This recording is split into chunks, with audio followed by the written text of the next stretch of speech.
instrumento que están viendo se llama tuncul. Es un instrumento que data de hace 4 o 5 mil años de antigüedad. Lo seguimos manteniendo vivo. Esos jóvenes son mayas de aquí de Carrillo Puerto, ¿sí?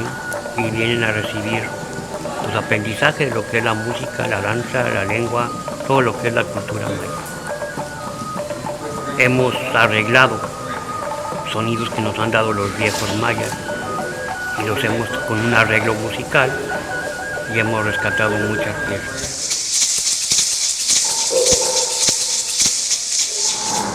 Yo los fabrico en lo particular. Yo no presento nada en la mesa, sino investigo cuál es su manera de fabricación, qué materiales se emplean.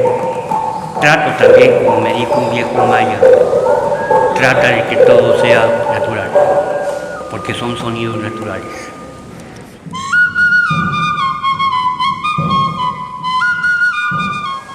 Pero el chilambalam de Chumayel dice en una parte que me quedó muy grabado: cortaron nuestras ramas, cortaron nuestros troncos, pero no pudieron cortar nuestras raíces.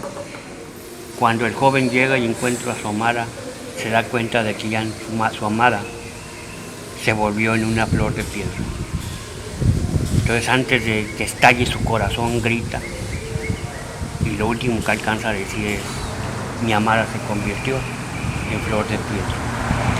Y así se llama. Loltun. Loltun. Flor de piedra.